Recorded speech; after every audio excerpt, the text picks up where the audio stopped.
2023 Israel ഫലസ്തീൻ യുദ്ധം കൊടുമ്പിലുകൊണ്ടിരിക്കുന്ന സമയത്ത് രാജേഷ് ശർമ്മ എന്ന് പറയുന്ന RSS അനുഭാവി ട്വിറ്ററിൽ ഇങ്ങനെ എഴുതി: ഗസയെ എത്നിക് ക്ലീനിങ് ചെയ്തുകൊണ്ട് അവിടെയുള്ള മുഴുവൻ മുസ്ലിങ്ങളെയും ഇല്ലായ്മ ചെയ്താൽ മാത്രമേ സമാധാനം പുലരൂ എന്ന് അദ്ദേഹം കുറിക്കുകയുണ്ടായി.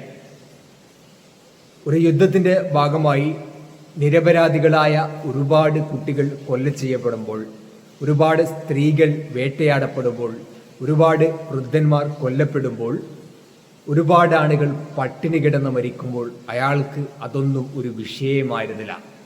ഏക ലക്ഷ്യം മുസ്ലിം ഉന്മൂലനമായിരുന്നു. അത്തരം ഉന്മൂലന സിദ്ധാന്തത്തിൻ്റെ വക്താവ് എന്ന രീതിയിൽ ആ ലോകേഷ് ശർമ്മ അവിടെയുള്ള IDFനെയും അതോടൊപ്പം തന്നെ മൊസാദിനെയും അങ്ങേയറ്റം അഭിനന്ദിക്കാനും മറന്നില്ല. എന്നാൽ കാലം എല്ലാം തിരിച്ച് ചോദിക്കും. മനുഷ്യൻ്റെ കണ്ണീര് കാണാനോ സ്വന്തം വീടുകളിൽ നിന്ന് ഇറങ്ങി ഓടേണ്ടി വരുന്ന അഭയാർത്ഥികളെ കുറിച്ച് ചിന്തിക്കാനോ അയാൾക്ക് കഴിഞ്ഞില്ല. അയാൾക്ക് മുസ്ലിം വിരുദ്ധത മാത്രമായിരുന്നു കണ്ണിലുണ്ടായിരുന്നത്. എന്നാൽ കാലം എല്ലാത്തിനും തിരിച്ചു ചോദിക്കും എന്ന് നമ്മൾ മനസ്സിലാക്കേണ്ടതുണ്ട്.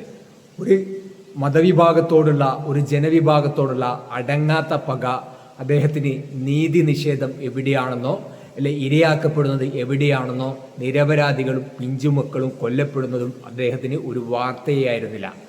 എന്നാൽ ഇന്നിപ്പോൾ അതേ ഇസ്രായേൽ അമേരിക്കയുടെ സേനയെ അനുകൂലിച്ച, അവരുടെ യുദ്ധത്തെ അങ്ങേയറ്റം പ്രശംസിച്ച ആ ലോകേഷ് ശർമ്മ എന്ന് പറയുന്ന വ്യക്തിയുടെ മകൻ ഇപ്പോൾ കൊല്ലപ്പെട്ടിരിക്കുകയാണ്. ജീവിതത്തിന് ഒരു പ്രത്യേകതയുണ്ട്. നമ്മൾ മറ്റുള്ളവരുടെ വേദനയെ ഒരു ആഘോഷമായി അല്ലെങ്കിൽ ഒരു ഹരമായി കാണുമ്പോൾ അതേ വേദന പിന്നീട് നമ്മയെയും തേടി വരും.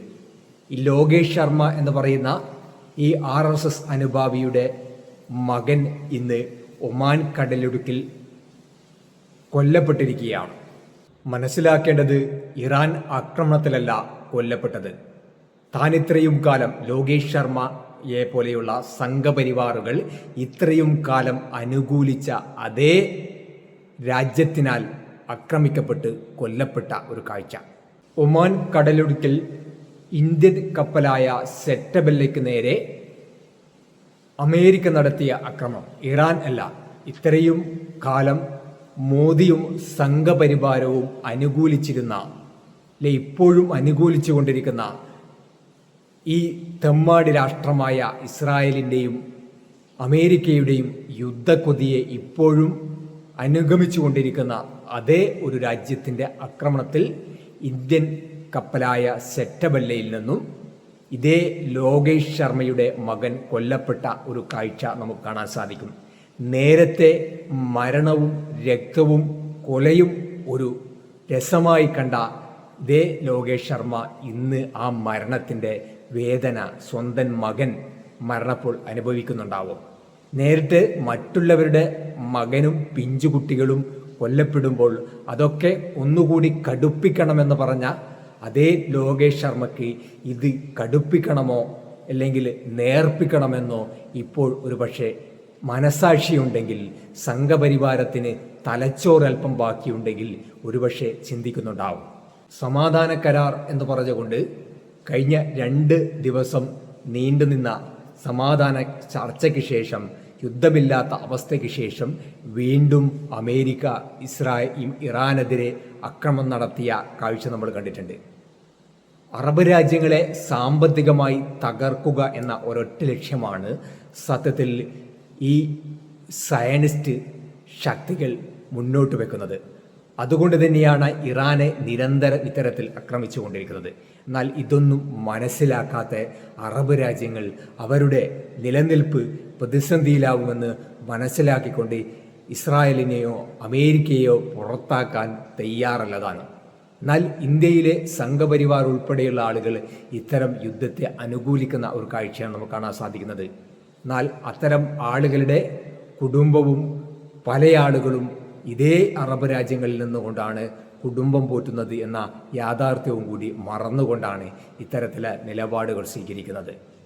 ഒരു രാജ്യം സാമ്പത്തികമായി തകരുമ്പോൾ ആ രാജ്യത്തുള്ള വിദേശികളെയാണ് ആ രാജ്യത്ത് നിന്ന് ആദ്യം പുറത്താക്കുക എന്ന കൃത്യമായ കാര്യങ്ങൾ പോലും മനസ്സിലാക്കാതെ വിലയിരുത്താതെയാണ് ഇവിടെ യുദ്ധക്കുതിയന്മാരായ കുറേ ആളുകൾ ഇപ്പോഴും ഇസ്രായേൽ, അമേരിക്ക എന്ന് പറയുന്ന തെമ്മാടി രാഷ്ട്രത്തിന് വേണ്ടി നിലകൊള്ളുന്നത്. ലോകം ഒരുപാട് രാജ്യങ്ങൾ ഇടപെട്ടതിന് ശേഷം പാക്ഷമുണ്ടാക്കിയെടുത്ത സമാധാന ചർച്ചയെ ഇപ്പോൾ പുല്ലുവില നൽകിക്കൊണ്ടാണ് വീണ്ടും അമേരിക്ക യുദ്ധക്കൊതിയുമായി രംഗത്ത് വന്നിരിക്കുന്നത്. നേരത്തെ ഉണ്ടായതിനേക്കാൾ വലിയ വ്യാപകമായ ആക്രമണമാണ് സത്യത്തിൽ ഇപ്പോൾ നടന്നുകൊണ്ടിരിക്കുന്നത്. ഇത്തരം കാര്യങ്ങൾ, ഒരു യുദ്ധവും മാനവരാശിക്ക് വേണ്ടിയല്ല.